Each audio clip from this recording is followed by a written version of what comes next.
Bien-aimés dans le Seigneur, que la grâce de notre Seigneur Jésus-Christ, l'amour de Dieu le Père et la communion bienfaisante du Saint-Esprit soient avec chacun de nous tous. Amen.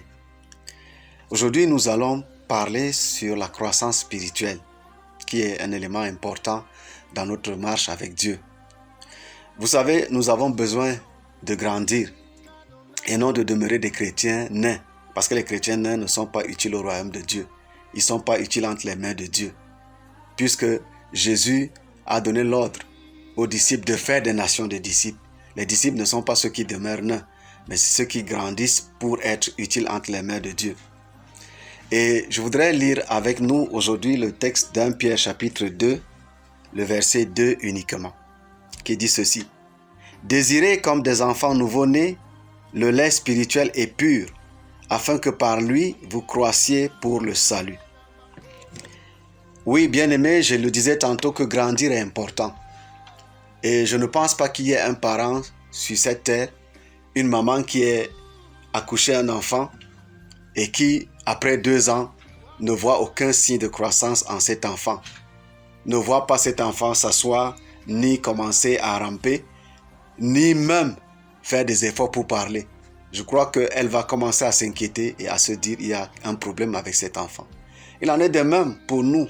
Lorsque nous avons reçu Jésus-Christ comme Seigneur et Sauveur personnel, lorsque nous sommes venus à lui, et qu'après plusieurs années, rien ne bouge, Dieu se pose des questions si nous sommes des enfants normaux. C'est pourquoi la croissance spirituelle est un élément important dans notre marche avec le Seigneur. Nous ne devons pas nous contenter simplement, après notre baptême, de prendre la Sainte Seine et puis d'être contents de communier, mais de ne plus rien faire après cela. Nous avons besoin de grandir. Parce que Dieu, lui, il veut nous utiliser. Et il ne va pas utiliser des bébés. Je ne pense pas que nous ayons chez nous des bébés que nous pouvions commissionner. Non. C'est quand ils grandissent, ils arrivent à un certain niveau qu'on peut maintenant leur dire, va me puiser de l'eau à boire, va m'acheter telle chose au marché parce qu'on croit qu'il a grandi et qu'il peut être utile. Dieu aussi voudrait qu'on soit utile entre ses mains. Donc, tant que nous demeurerons des chrétiens nains, nous ne serons pas utiles entre les mains de Dieu. Et donc, je voudrais faire la comparaison entre le bébé naturel et le bébé spirituel pour nous aider à comprendre l'importance de la croissance spirituelle. Quand un bébé naît, le signe qu'on reconnaît de lui d'être vivant, c'est la respiration. Donc l'air. Si cet enfant ne respire pas, on s'inquiète. Parfois on le pince même pour qu'il pousse des cris et qu'on puisse se rassurer qu'il est vivant. Mais si même après l'avoir pincé, il ne marque aucun signe, alors on sait qu'il est un mort-né. Est-ce que tu es un mort-né? Je ne sais pas. Parce que le souffle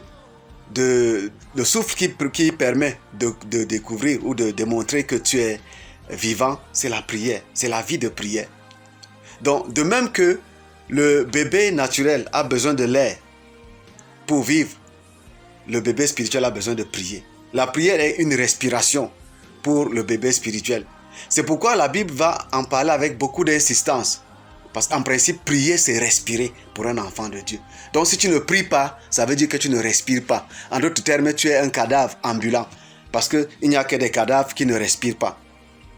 Nous voulons lire la parole de Dieu, effectivement, dans l'épître de Paul aux Éphésiens, pour comprendre.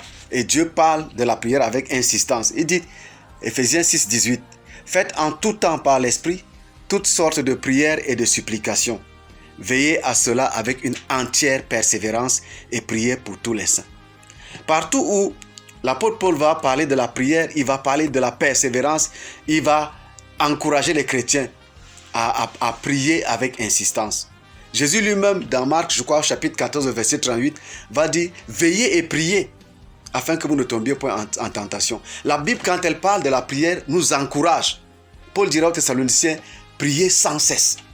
Donc c'est ça la respiration du chrétien. S'il ne prie pas, ça veut dire qu'il ne respire pas. En d'autres termes, il n'a pas de vie. Donc un enfant de Dieu qui ne mène pas une vie de prière n'a pas de vie. Donc la deuxième chose qui permet aussi à un bébé de pouvoir croître, c'est le lait. Il a besoin de manger. Et quand il est bébé, il commence par le lait. Parce qu'il ne va pas tout de suite commencer à prendre de la bouillie ou de la nourriture. Ça, ce serait le tuer. Donc, il va commencer par prendre le lait. C'est la même chose pour le bébé spirituel dans la parole de Dieu. il commence par la parole de Dieu. Il commence par lire la parole de Dieu, par étudier la parole de Dieu. C'est la nourriture de son âme. S'il ne mange pas, ça veut dire que son âme est affamée. Et si notre âme est continuellement affamée, alors nous mourrons spirituellement. Il est important donc que nous puissions prendre conscience et travailler à cela, bien-aimés.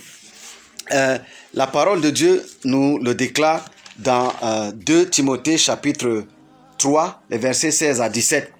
Elle souligne là l'importance de la parole de Dieu. 2 Timothée chapitre 3, les versets 16 à 17.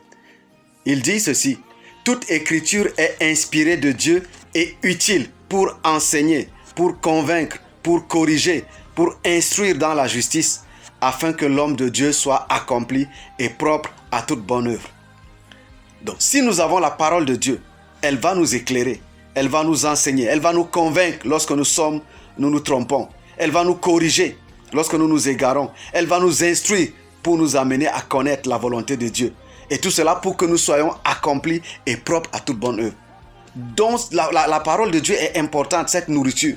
Mais il faut aussi retenir que, comme le bébé, au début, a d'abord besoin de lait, il en est de même pour le bébé spirituel. Vous n'allez pas prendre un nouveau converti et commencer à lui donner des enseignements qu'il faut donner à quelqu'un qui est déjà solide dans la foi. Vous allez le détruire. Vous allez créer une confusion dans son esprit. C'est pour cela qu'on a beaucoup de nouveaux convertis là-dehors qui pensent qu'ils sont déjà arrivés. Je prends un exemple. Vous n'allez pas prendre un nouveau converti, quelqu'un qui vient de recevoir Jésus-Christ, et commencer à lui parler du ministère de délivrance. Il va devenir orgueilleux, il ne va rien comprendre. Parce qu'il a d'abord besoin de connaître la parole de Dieu. Il a besoin d'apprendre à prier. Ça doit aller progressivement. Aujourd'hui, on a des nouveaux convertis qui mélangent tout. Et dans leur esprit, ils confondent tout parce qu'on ne leur a pas donné, n'est-ce pas, le bon encadrement.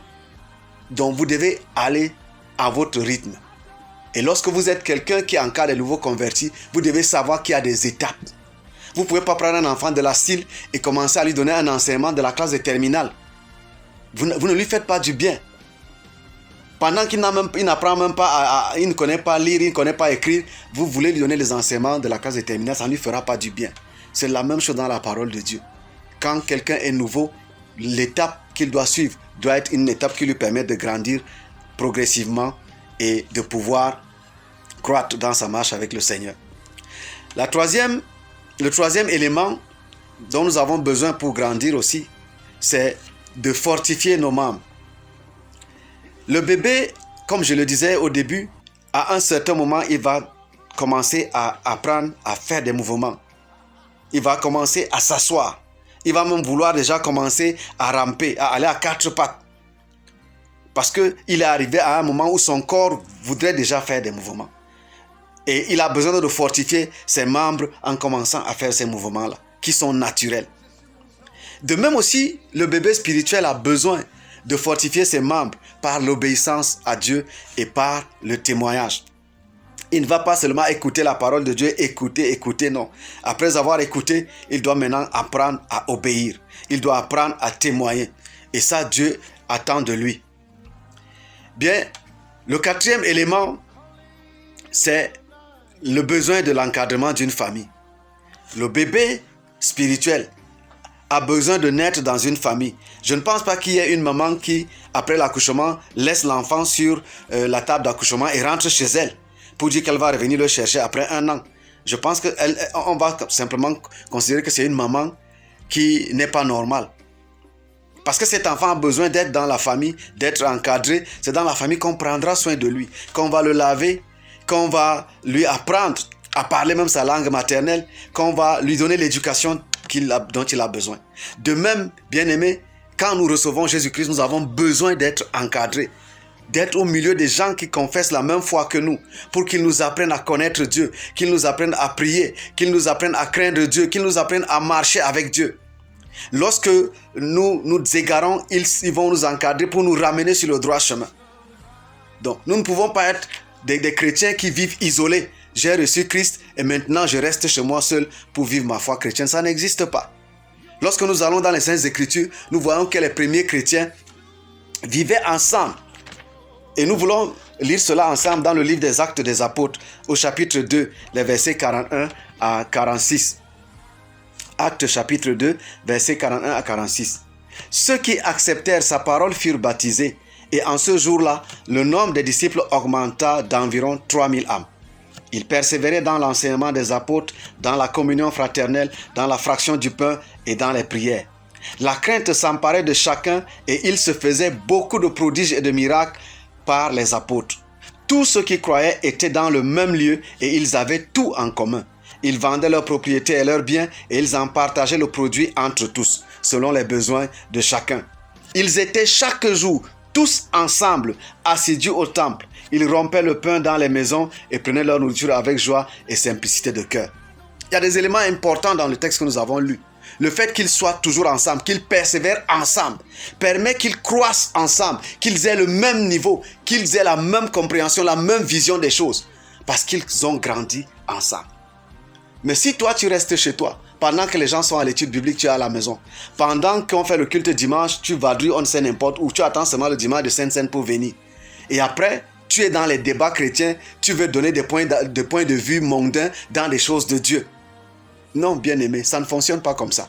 La parole dit dans le psaume 133 qu'il est bon, qu'il est doux, qu'il est agréable pour les frères de demeurer ensemble. Donc, tu ne peux pas être un chrétien isolé. Pendant que les gens font leur culte à l'église, toi, tu fais ton culte devant la télé. Je me demande donc, tu donnes tes offrandes où? À la télé? Tu prends ta Sainte-Seine où? À la télé? Tu rends témoignage où? À la télé? Nous devons faire attention. Nous n'avons pas créé la foi chrétienne. Nous confessons tous les dimanches, je crois à l'église apostolique. C'est la foi qui vient des apôtres. Et la foi qui vient des apôtres nous est démontrée dans les Saintes Écritures. Quand nous rentrons dans le livre des Actes, nous voyons comment ils vivaient. Et nous avons donc besoin de comprendre que ces 4 éléments sont importants, bien-aimés. La parole de Dieu, la prière, l'obéissance et la communion fraternelle. Chers frères et sœurs, la parole nous invite ce matin. La parole nous invite en ce jour à comprendre que nous devons grandir. Et pour grandir, nous avons besoin de mener une vie de prière, d'être attachés à la parole de Dieu. Nous avons besoin de vivre l'obéissance et le témoignage. Nous avons besoin également de vivre avec les autres, de vivre au milieu des enfants de Dieu qui partagent la même foi avec nous. C'est ainsi que nous allons grandir et croître pour être utiles entre les mains de Dieu. Dieu ne va pas œuvrer avec les nains, comme j'ai dit. Dans la foi, il œuvre avec ceux qui grandissent. Et tu as besoin de grandir. Je voudrais donc ce matin t'interpeller si jusqu'à ce jour, tu es demeuré nain, comme cet enfant bébé qui depuis 2 ans ne rampe pas et ne parle pas. Tu dois comprendre qu'il y a un problème. Tu dois te mettre résolument au travail afin de pouvoir faire des progrès dans ta marche avec le Seigneur pour être utile entre les mains de Jésus. Que Dieu te bénisse et qu'il t'accorde la grâce de t'engager résolument et de pouvoir travailler pour faire des progrès avec lui afin que par toi aussi des âmes puissent être sauvées. Que Dieu te bénisse. Amen.